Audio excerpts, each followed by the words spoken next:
Welcome back to my channel সুস্মিতার গল্প কথা। তো আজকে দেখাবো হচ্ছে কাতলা কালিয়া। ঠিক আছে, কাতলা কালিয়া আমরা সবাই কম বেশি বাড়িতে বানিয়ে থাকি, যার যার মতন স্টাইলে বানাই। তো এখানে উপকরণ হিসেবে লাগছে হচ্ছে 1/2 কিলো মাছ আছে, যে এখানে একটা মাঝারি সাইজ আর একটা ছোট সাইজের পেঁয়াজ পেস্ট রয়েছে, আর তার সাথে লঙ্কা, যে যেমন কাঁচা লঙ্কা, আমি এখানে 5টা কাঁচা লঙ্কা পেস্ট দিয়েছি।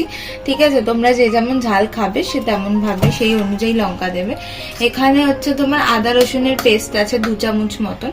ঠিক আছে, আচ্ছা এখানে 1.5খানা টমেটোর পেস্ট রয়েছে। ঠিক আছে, এখানে আছে হচ্ছে 5-6টা কাজু আর কিশমিশের পেস্ট রয়েছে। ঠিক আছে,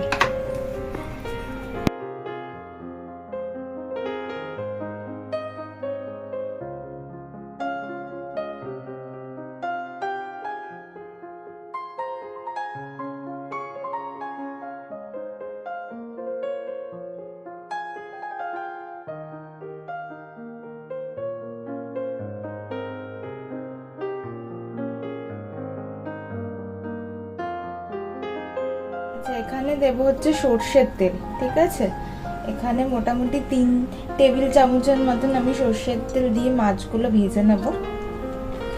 তো তেল গরম হয়ে গেছে। ঠিক আছে, এবার আমি মাছগুলোকে ভেজে নেব।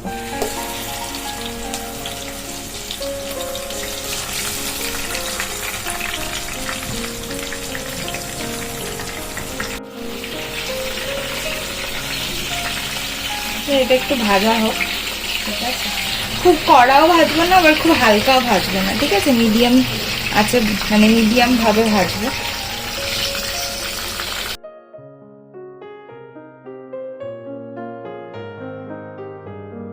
ভাজা হয়ে গেছে। ঠিক আছে, এবার আমি ফোড়ন দেব। ফোড়নে দেব দারচিনি, ঠিক আছে, দুটো এলাচ, 3টে লবঙ্গ, আচ্ছা আর একটা তেজপাতা দিলাম। এবার সামান্য একটুখানি চিনি দেবো।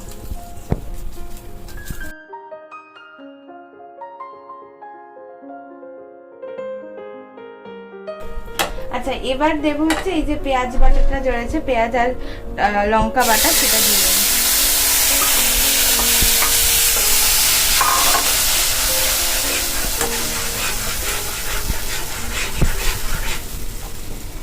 এটা কিন্তু একটু ভাজা ভাজা হবে, একটু কষাবো।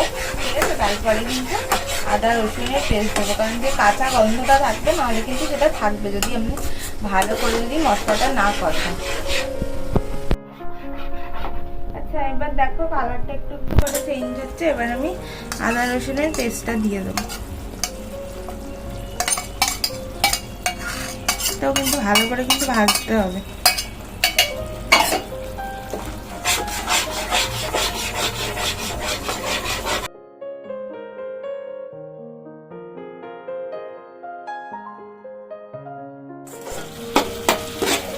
আচ্ছা এবার দেবো হচ্ছে, দেখো ঠিক আছে ভাজা ভাজা হয়ে এসছে, তেলও ছাড়ছে।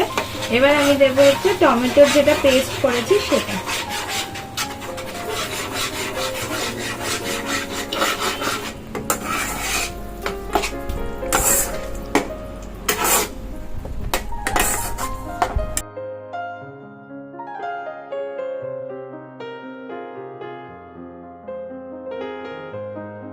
টমেটোর পেস্টটা দেওয়ার পর নুন দিচ্ছি। ঠিক আছে, কারণ নাহলে কিন্তু টমেটোগুলো সেদ্ধ হবে না। আর নুনটা কিন্তু যে যার স্বাদ মতন দেবে। এবার এটাকে ভালো করে কষাবো যতক্ষণ না এটা থেকে তেল ছাড়বে। 5 minutes later. দেখতে পাচ্ছ যে মশলাটা কিন্তু কষেছে। ঠিক আছে, তেল ছাড়ছে। ঠিক আছে, এর মধ্যে আমরা দেবো হচ্ছে কাজু আর কিশমিশের পেস্টটা।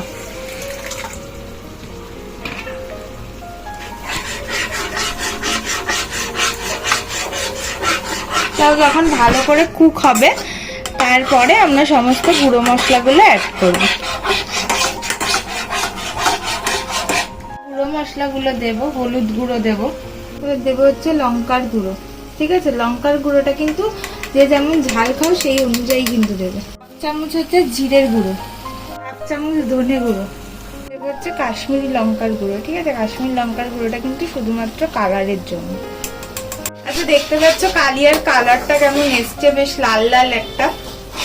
মশলাটা কিন্তু ভালো করে কষাতে হবে। আর কাজুটা দিলেই জানো কি হয়, কাজুটা দিলে কিন্তু গ্রেভিটা একটু ঠিক হয় আর বেশ ভালো আর কি তেল ছাড়ে এবং কালারটাও বেশ সুন্দর এবং খেতেও কিন্তু ভালো লাগে।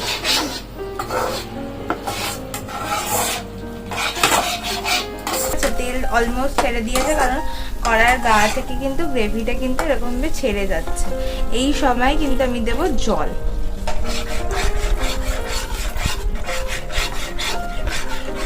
অল্প অল্প করে জল দিয়ে ভালো করে কিন্তু জলের সাথে এটাকে মেশাবো। গ্রেভিতে গরম জলও দিতে পারো, আবার রুম টেম্পারেচারের জলও দিতে পারো। এবার এটা একটু জলের দিয়েছি, এবার এটা একটু ফুটবে। তো এই যে ঠিক আছে, কাতলা কালিয়া রেডি। তো তোমরা সবাই বাড়িতে বানিও। ভিডিওটা ভালো লাগলে জানো কি করতে হবে, ভিডিওটা ভালো লাগলে লাইক করবে, কমেন্ট করবে, সাবস্ক্রাইব করে বেল আইকনটা প্রেস করবে, যাতে এরপরে আরও রান্নার ভিডিও দেখতে পারো, ঘোরার ভিডিও দেখতে পারো। তো সবাই ভালো থেকে সুস্থ থেকে টাটা।